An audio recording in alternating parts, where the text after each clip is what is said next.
Guia de estilo e instruções para síntese de fala. Você é um narrador, palestrante, com voz potente, forte e autoritária. O tom deve ser firme e inabalável. Este é o início da mensagem. Comece com energia total e um tom de comando, capturando a atenção imediatamente. Fim das instruções.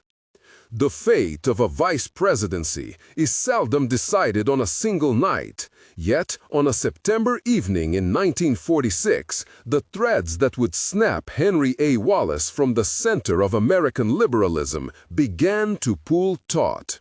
It was a dispute about policy and temperament, about the limits of dissent inside a fragile post-war coalition, and about a president's need to assert authority in public view. This is the story of how a pragmatic, often beleaguered Harry S. Truman confronted an idealist he once tolerated, and how that encounter helped harden a containment line against the Soviet Union that would define American foreign policy for decades. If you appreciate careful historical narratives that connect political decisions to the people who made them, subscribe and stay with us. September 12, 1946, Madison Square Garden, New York City. The arena smelled faintly of cigarette smoke and hot metal. Lights hummed above a crowd that had come for more than a speech. A banner sagged near the ceiling, its letters softened by the heat and distance. Henry A. Wallace stepped forward into a bright, theatrical glare that flattened the usual nuance of his voice. From the press tables down front, telegraph machines clicked. The radio announcers' booths sent stories across the wires. In that glare, the room reduced him to a silhouette and a set of sentences. And whatever ambiguity he might have enjoyed in private was lost on the thousands who had come to hear him and on the millions who would pick up his words through printed dispatches that night. Wallace had an easy, almost pastoral way of talking about international problems. His metaphors came from soil and seasons. The turned earth, the perils of frost, the necessity of planting at the right time. To many Americans who remembered his years as Secretary of Agriculture, this image was comforting. A scientist in politics, bringing method and hands-on common sense to an abstract world of states and treaties. He was also, by temperament, an optimist who believed in the possibility of cooperation even with avowed rivals. That belief, pungent, ingrained, and at times politically naive, had placed him at odds with others who read Soviet moves as proof of a deliberate expansion. On stage, he spoke about the peril of letting rhetoric harden into policy. He warned against closing doors that might yet be opened. He invoked plain language, workable phrases rather than theory, and urged a posture that sought to salvage trust where possible. The thrust of his remarks, as the paper accounts would render it, was critical of what he saw as a rising tendency toward confrontation, a tendency that might, in Wallace's view, squander the fragile hopes for a genuine post-war. Reports that evening filtered quickly back to Washington. Headlines picked a line or two and sharpened it into an accusation. In newspaper copy, conversational phrasing hardened into categorical statements. Columnists curved toward polemic. Opponents paraded clipped quotations. Allies worried at the edges. The problem was not merely what Wallace said, but how readily those words could be read as sympathetic to the Soviet point of view at a moment when American officials were trying to construct a consensus against perceived Soviet intransigence. A lay listener might have heard moderation. A diplomat listening for openings heard potential sabotage. 2 years earlier, on April 12, 1945, Franklin D. Roosevelt's death had elevated Truman into a role he had not anticipated. The country required steadiness. The presidency demanded decisiveness. Truman would spend the next months proving himself in the eyes of allies and adversaries alike. He learned, sometimes painfully, that public perception was a form of currency no less real than votes in Congress. By 1946, his time in the White House had exposed the fragility of wartime unity. Differences that had been tolerated during the shared pursuit of victory re-emerged with force when the wartime enemy dissolved into a rival nation-state with designs and grievances of its own. Within the administration, the debate had already hardened. James F. Burns, the Secretary of State since mid-1945, had come to Washington as a practicalist of formidable experience.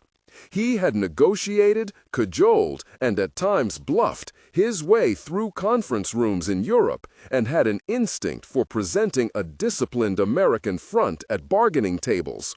Burns believed that a clear, sometimes implacable diplomacy would best advance American interests and secure a durable settlement. He distrusted rhetorical softness at moments of strategic pressure.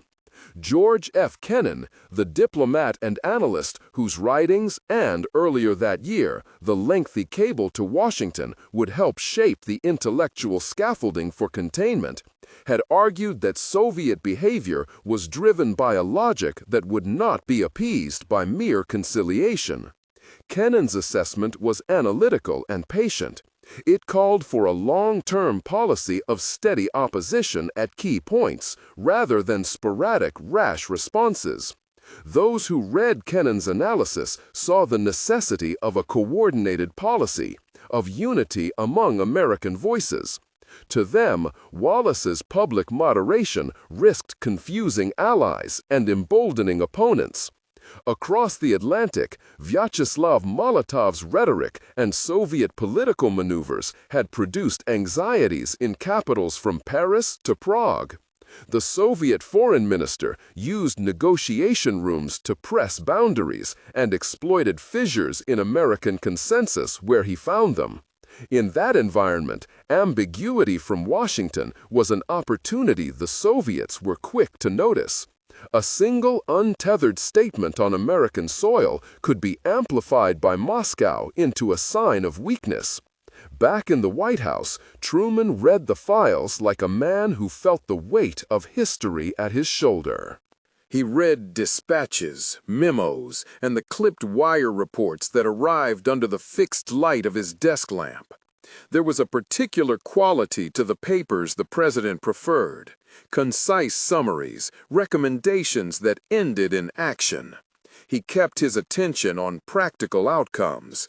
He thought politically as well as strategically, and he often framed difficult questions in terms both of national interest and of legitimacy before the public. The Madison Square Garden dispatch arrived as a folded sheet in a stack. Truman's face, as contemporary observers recorded, betrayed a quick movement between irritation and calculation. He had long tolerated Wallace's eccentricities when they were hushed away in internal disputes. Roosevelt had tolerated them too, balancing them against Wallace's appeal to certain New Deal constituencies. But tolerance has limits when public confidence and diplomatic unity are on the line. What alarmed Truman's aides was not only the content of the remarks, but the context. A vice president, formerly allied with the late president's liberal coalition, now offering a posture that looked to some like an alternative foreign policy. That posed a problem of authority as much as one of principle.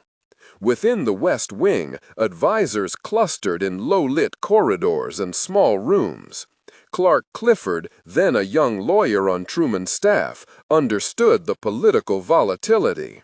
Charlie Ross, the president's press secretary, thought in terms of headlines and the shape of public messaging. Burns, stationed at the State Department, sent terse notes about the need for a unified diplomatic posture as the Paris discussions approached. Mr. Truman listened, sometimes intensely aware of his own doubts about how forcefully to rebuke a former colleague who still commanded respect among progressives. Henry Wallace, for his part, did not believe himself a saboteur. In private, he wrote with the tone of a scientist puzzled by the human error of assuming hostility where curiosity or misperception might be at work. He had spent much of his career attempting to reconcile technological modernization and social progress, New Deal experiments in farm policy and cooperative economics, with an internationalist hope for collaboration. To those who knew him, his sympathy for exploring dialogue, even with unacceptable regimes, stemmed from a practical desire to avert catastrophe, not from ideological alignment. The press in Washington performed its own adjudication. Columnists sketched the drama in narrow lines: an embattled president, a dissident vice president, the fissures of a movement once held together by the gravity of wartime exigency. The right and many centrists saw an opening to portray Wallace as dangerously out of step with the necessities of realpolitik. On the left, some regretted the cost of internal strife, but bristled at the idea of silencing dissent in the name of unity. In the halls of Congress, Southern Democrats and conservative elements watched warily. Any sign of division could cost votes on domestic priorities and cede rhetorical advantage to opponents skeptical of an expansive international role for the United States. At the State Department, behind closed doors, Burns and his deputies did not simply exchange reproach, they assembled forensic political arguments. If the United States was to hold a consistent line at the negotiation table, the executive branch could ill afford public spokesmen advancing competing interpretations. Diplomatic leverage depended on predictability. Politically, too, Truman recognized that a president who could not manage his own senior officials would find it harder to persuade Congress and the public of bold initiatives. Those that, as the following year would demonstrate, included economic programs aimed at European reconstruction and a strategic posture that would grow into what some would later call containment. As reports circulated, private notes accumulated. Wallace wrote to friends and colleagues in a tone that mixed frustration with matter-of-fact defense. He insisted that cooperative engagement could be a bulwark against another destructive war. But he also underestimated how much the public mood had hardened. Wartime camaraderie had not translated overnight into bipartisan trust for the post-war agenda. New threats, old grievances, and the raw cost of the Soviet Purge-era revelations created an environment where many Americans were predisposed to suspicion. In the days after the Madison Square Garden remarks, telegrams threaded lines between Washington and New York. Cables ran to embassies in Moscow and London. The State Department watched how Moscow's press reacted. Official Soviet commentary, when it came, was keen-eyed. Any American inconsistency was covered and magnified. Molotov's dispatches offered a steady, procedural response that then fed back into American unease. It was not always what Molotov said that mattered, but how his words were seized as evidence by domestic opponents of Wallace's perspective. There was a human dimension to the legalistic immediacy of memos and cables. Truman, in moments of solitude, thought of appearance as political survival. The presidency was a visible office. Actions and signals counted as much as proclamations. He felt, palpably, the necessity of stamping authority on the public record. Friends of Wallace whispered that the vice president's instincts were ultimately patriotic, a last-ditch attempt to preserve diplomacy. Opponents countered that in an era of geopolitical competition, such instincts were at best romantic, at worst dangerously naive. In the Oval Office, a small knot of aides convened to weigh options. They debated whether to issue a rebuke, to demand a retraction, or to move toward a cleaner break. The question was not purely administrative. If speech is the thing that makes men better, then we must speak. If it is the thing that divides us, then one must weigh the price. Truman's face hardened. Then you leave me no choice. There was no clanging door or theatrical flourish. The White House had learned to administer blows in tones that disguised their firmness with civility. An aide produced a brief letter, formal and precise. Truman read it aloud. A note stating the president's regret that Wallace's continued public divergence from administration policy rendered his position untenable. Advice that it would be appropriate for the vice president to consider his own place in the cabinet. The phrasing was careful, leavened with a dignity designed to forestall personal bitterness. Wallace took the paper in his hand, feeling the texture of his own options. His instinct toward resistance, toward standing on principle and daring the Republic to punish him for it, warred with the sense of stewardship he had always carried, that his personal ego should never eclipse the welfare of a cause larger than himself. He set the letter down and asked for time to think. Truman granted him an hour. In the corridor, Wallace did not pace. He leaned instead against a column and closed his eyes. Memory moved behind his lids. Cornfields in Iowa, the first lectures on farm science, long nights drafting reports for men who cared about soil and seed. Those memories were not sentimental. They were the repository of his moral architecture. They told him, in a voice not easily stilled, that to disguise conviction for the sake of prudence was to betray the thing he had meant to serve from the beginning. When he returned to the Oval Office, he brought with him a shorter resolve. He would not be forced into theatricality, but he would not resist what he judged to be inevitable.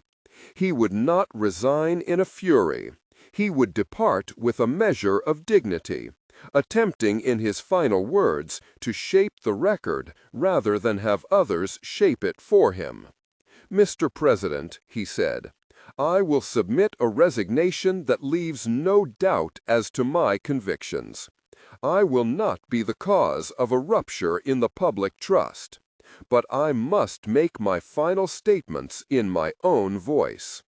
Truman's answer was a look that contained both relief and the knowledge that public affairs are seldom tidy. "Do as you must," he said, "but don't make this more painful than it has to be." Wallace's public statement the following day was the sort of declamation that had first propelled him into national life. Equal parts moral imagination and measured indignation. He spoke of the duty of citizens to question policies that risked making enemies of men and nations to whom reconciliation might be possible. He warned against an easy drift toward demonization. He did not, however, attack the president by name.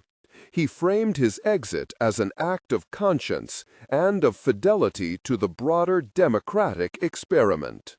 Where critics expected a defiant denunciation, he offered instead a sermon for the margins, a hope that debate need not degenerate into vendetta. The press reaction was immediate and bifurcated. Conservative dailies framed the resignation as a long overdue correction, a restoration of a government functioning with unified policy rather than pluralistic discord. Liberal journals mourned what they called a narrowing of moral imagination, accusing the administration of suppressing independent voices at the very moment the world demanded imagination. Labor leaders, who had been the rock beneath much of Wallace's political life, reacted with guarded sorrow. Some unions issued statements that praised his integrity while cautioning members about factionalism. Members of Congress, keen to both capitalize and to contain, arranged terse hearings and took positions in press rooms, their faces already anticipating the committees and airwaves that would follow. In Moscow, reaction was predictably double-edged.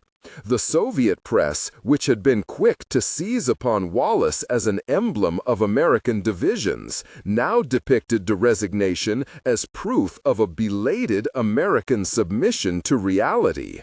Unity restored by the removal of a dissenter who had been too generous toward them. Yet the diplomatic corps in Europe saw potential for a different reading, that a more coherent American line might, paradoxically, harden positions rather than open them. Allies, uncertain, began sending inquiries, some practical, some anxious, about where the United States would now place its emphasis. Wallace returned to his home in the capital to a quieter reception than he had anticipated. There were friends who came to sit with him, to offer consolation. There were aides who began to quietly collect papers and speeches, preparing the archives of an administration suddenly reduced. His wife, who had witnessed the long and often lonely arc of his public life, remained his surest companion. She did not offer platitudes. She reminded him of the work that was still his to do, away from the whiplash and the beige interiors of governmental power. In the days that followed, the administration spokesman worked to narrate the exit as necessary and prudent. Publicly, Truman sought to close the chapter, emphasizing unity, promising new appointments, signaling that the executive would hold to a steady course. Privately, aides still worried that the blow might fracture the fragile coalition that had carried Roosevelt through the storms of a generation. They feared that the language of principle could harden into the language of politics, and that Wallace might be, deliberately or not, a standard-bearer for those who would challenge the administration from the left. Wallace himself received letters from across the nation and beyond. Sympathy, admiration, furious reproach, and offers to join new endeavors. Some correspondents proposed that he mount a third-party campaign. Others urged moderation, to re-engage in policy through lecture halls and agricultural conferences rather than the trenches of partisan warfare. Wallace read them with an almost scholastic curiosity. Each missive was a datum, not yet a plan. As the weeks unspooled, the air of Washington grew taut with speculation. Committees arranged their inquiries, journalists sharpened their pens. For Truman, the immediate imperative was to steady the ship, to name a successor who could be both capable and uncontroversial, a figure who would reassure allies and diffuse domestic tumult. For Wallace, the imperative was different, to decide whether the path ahead would be one of retreat into quiet counsel or of renewed agitation. What was not decided was how the episode would echo into the broader political life of the nation. Would this be an isolated exorcism of an inconvenient voice? Or would it mark the beginning of a more pronounced realignment of political currents? Would disgruntled progressives find in Wallace a rallying point? Or would the hard lines of the emerging international struggle render such gatherings marginal? The answer lay in small things as much as in grand designs. An editorial that hinted at broader schisms might find resonance in a factory town where workers feared the long-term cost of confrontation. A speech in Des Moines might move a farming community weary of post-war adjustments. A clandestine meeting between a labor organizer and a New Deal stalwart could precipitate a realignment that, at first, would be invisible except to those paying the closest attention. In these quiet hours, Wallace planned a series of lectures, a return to the rhythms that had first formed his thinking. He would speak of agriculture, of the moral economy, of an internationalist vision that refused to reduce nations to caricatures. He would not, for now, declare a new candidacy. But neither would he vanish. Even resignation, he knew, could be a kind of pulpit. The administration's next moves were cautious. They named an acting official with a steady record and an inclination toward pragmatic diplomacy. The press called it a stabilizing step. In the State Department corridors, men adjusted their schedules and their briefs, conscious that the choreography of policy must proceed like clockwork, lest uncertainty give advantage to competitors abroad and opportunists at home. Yet in the capital's coffee rooms and in small town halls, the conversation continued to refract the one question that had been asked since the telegram first arrived. What price should a democracy pay for unity?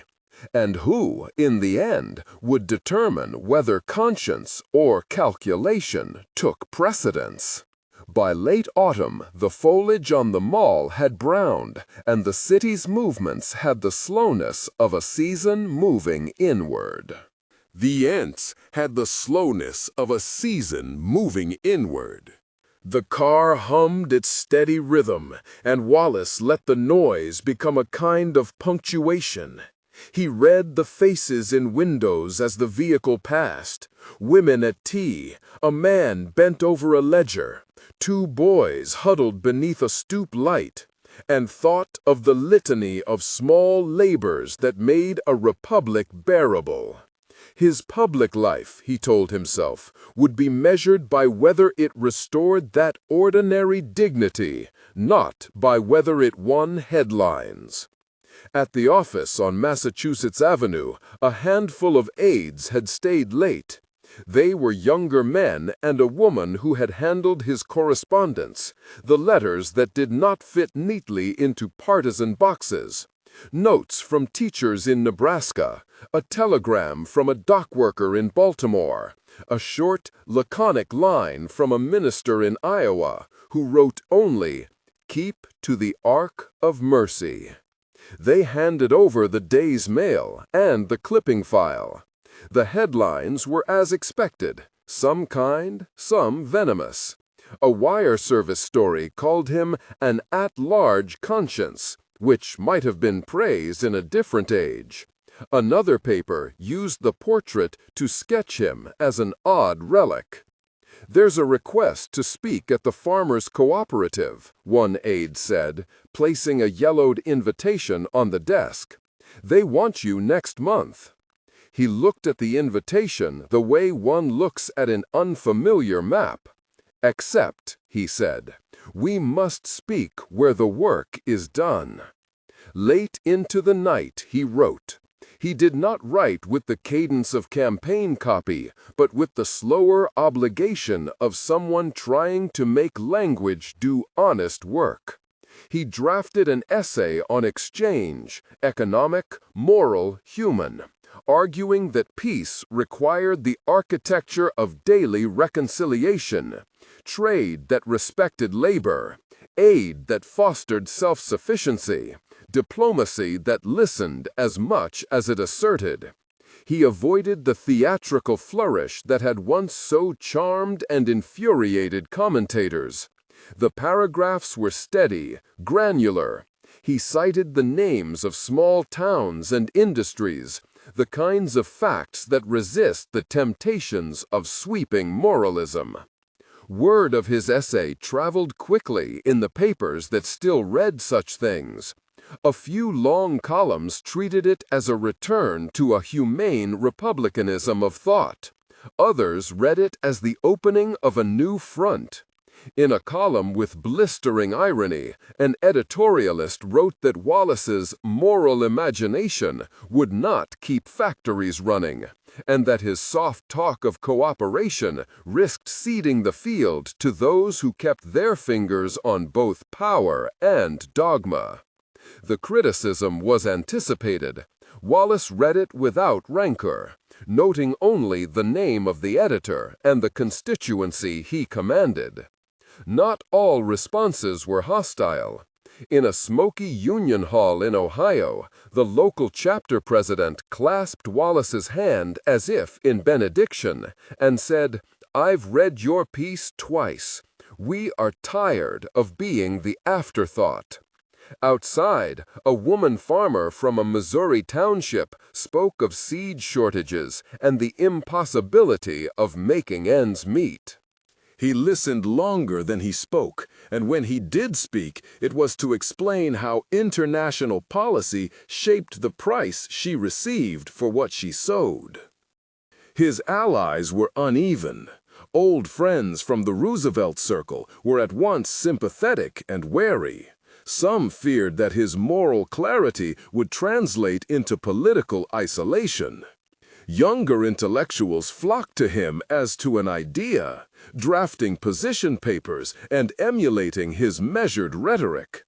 Labor leaders saw in his talk the hope of a politics that would bind wage demands to national purpose. Others in the party feared he would become an emblem rather than an instrument, a figure to be admired in pamphlets but not entrusted with coalition building. Across town, in the executive mansion, the map on the table was as confounding as any that had been unfurled in war rooms. The president moved carefully among his aides, weighing counsel about how the nation should now present itself to an anxious world. He had accepted the necessity of consolidation, of speaking with a single voice, but the choice of tone, sternness, or generosity remained contested. Some argued that a firmer line would yield predictability abroad.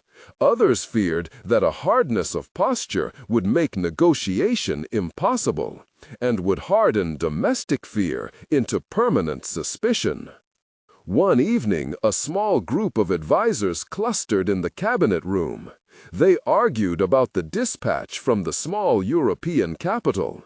What read as curiosity in the embassy cable might harden into pretense of threat if the United States message shifted. A senior diplomat warned that muddled signals did equal strategic risk. The president listened, fingers folded, then asked a quiet question about moral authority. For him, the calculus was not merely of material interest, but of whether America could speak from a moral high ground and still protect its allies and its own liberties. The conversation returned, inexorably, to personnel. Appointments would shape tone. The acting official named to take the vacant post was competent and, importantly, known for making the machinery function. In foreign capitals, ambassadors sent notes of cautious relief. Yet the underlying debate, the one about whether moral conviction must sometimes yield to the machinations of statecraft, remained alive in whispered briefings and in the private anxieties of those tasked with choosing language in cables that might one day be read as prompts for action. Back in his small suite of rooms, Wallace received an unexpected letter at dawn from a European academic who had watched his resignation as a symptom of a larger illness in democratic societies. The letter was not flattering. It asked what could be done when men of conscience were pushed to the margins. Wallace answered with practical modesty. "We begin at the plow and at the schoolhouse," he wrote. "We argue in public while the world still listens. We build institutions that can withstand the momentary triumph of fear." There were nights when the pressure contained itself in quieter forms. At home, over tea, Lillian spoke of loneliness, hers and others. She had received notes from wives of cabinet secretaries, letters folded, their ink asking what solace was available when public life demanded a hardness that family did not. Wallace held her hand, and in that small intimacy the day's alarms softened. They did not solve the policy questions. They rearranged his heart. Outside the city, the political landscape was not merely shaped by Washington men. In state capitals and county courthouses, the arithmetic of politics carried on. Party officials measured the appeal of a man who insisted on talking to farmers and teachers rather than to machines of electoral persuasion. Mayors and local bosses weighed the risks of embracing him against the benefits of an idea that might, in pockets, repair civic morale. Some approached with offers of joint appearances, others with guarded inquiries about long-term plans. He refused to be martyred into impotence. He refused also to be coaxed into making a promise he could not render with sincerity. The pressure from rival parts of the press and from those who equated dissent with disloyalty sharpened when a foreign incident, small, bureaucratic, but easily sensationalized, made its way into afternoon newspapers. An embassy official in a Balkan capital reported a series of expulsions and counter-expulsions, and a senator demanded clarity. Would the administration respond with firmness? The question resurfaced that old fracture between voice and posture. Wallace's critics said his insistence on negotiation would be read abroad as weakness. His defenders argued that the architecture of peace required deliberation, not bravado. In a quiet moment, Wallace met with an editorial writer from a prominent liberal paper whose editorials had once been a steady companion of his thought. They walked along the riverbank, the city behind them pale and diffuse in the late sun. "You are a temptation to us," the writer said, not unkindly. "You tempt us to hope things are simpler than they are. But many of us wonder if hope without leverage will be a sermon without effect." Wallace paused, looking at the water. He thought of leverage not as mere power, but as the capacity to shape institutions.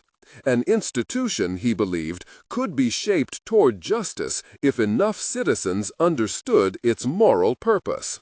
"Then help me make leverage moral," he said. "Help me fashion proposals that both protect and ennoble. Not every argument needs to be a shout. Some are sustained by the patience of building." The writer, who had spent a life converting patience into copy, nodded with a rueful smile. "The presses run faster than patience," he said, "but perhaps they can be persuaded with the right copy." Word spread that a national coalition of peace and labor groups planned a conference in Chicago. The organizers sought a voice who could hold together disparate constituencies. Union men who wanted a secure living, pacifists who feared the drift into permanent war logic, farmers worried about markets. They wanted Wallace to speak on the opening day. He had not sought such a role. The invitation arrived as both opportunity and provocation. He accepted, after a night of thought and a conversation with Lillian that was more businesslike than sentimental. "If men will talk," he said, "I will go and make a case. If they listen, we will have made not a victory, but a beginning." The decision rippled the way decisions do when they promise to change the terms of debate. Opponents read it as the first rung on an organizing ladder. Supporters read it as a return to honest politics. The administration watched, measuring its own lines of communication. Somewhere in a European capital, an ambassador folded his copy of the conference program and wondered if Washington's one voice would remain a monolith or be rent by persuasive argument. On the night before he was to leave for Chicago, he sat at his desk and prepared remarks that were not speeches so much as invitations. To farmers, to workers, to pastors, to those in embassies who would not let fear dictate policy. He did not promise clean answers.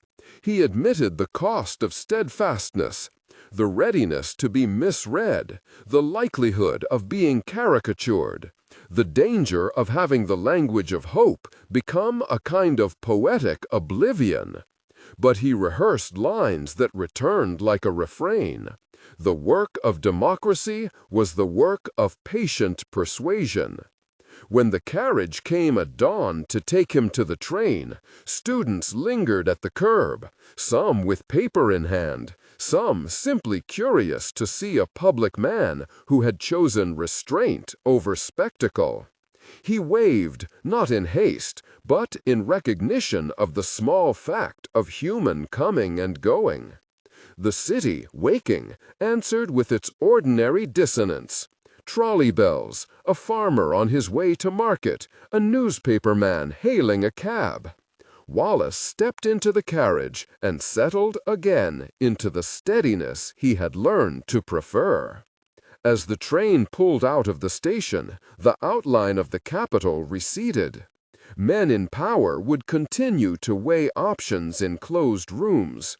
Editors would continue to set the day's moral tone.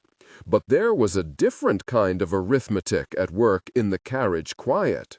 The sum of conversations, the accumulation of small commitments, the persevering patience of those who thought politics could be a craft of improvement. For Wallace, that arithmetic was itself the long task. For the nation, it was the experiment of whether conviction could be translated into sustainable politics without descending into the expediency that had so often hollowed public purpose. The day ahead in Chicago would be difficult. The coalition would be a mosaic of temperaments, and the cameras, less intrusive but present enough to shape public reaction, would look for clashes as eagerly as for concord. But he had decided that to step back into public life without retreating into rhetorical extremes was not a retreat, but a method. He had, in other words, chosen to make his exile an active thing. A walk through the country, a series of measured speeches, an insistence that ideas be marshaled with care. The sun rose as the train carried him west, and in that light the map of his obligations stretched out, not as a line to be run, but as a geography to be known. He read the morning dispatches folded beside his newspaper, and, in margins of his mind, catalogued the questions they raised. How does a democracy guard liberty while maintaining order? What is the price of speaking in a single voice? Who pays for the moral choices of governments? The questions had no immediate answers, but he had come to understand that asking them publicly was part of the making of responsible politics.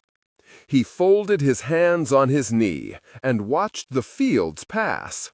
small squares of labor, the geometry of communities that would be affected by decisions made in rooms far from their farms. He had, he believed, to carry their faces into those rooms by voice and argument. Thus, as the train sped on, he prepared himself not for the triumph of a speech, but for the quotidian work of persuasion, meeting by meeting, handshake by handshake, paragraph by paragraph, trying to turn conscience into public policy without losing either. And in Washington, as the train bore him away, the machinery of state continued its quiet, relentless translation of words into deeds, an enterprise as much about survival as about conviction. The question remained open. When the nation spoke as one, what would it choose to say? For the moment, that question hovered like a weather system over the polity, and men on both sides of the aisle watched the horizon.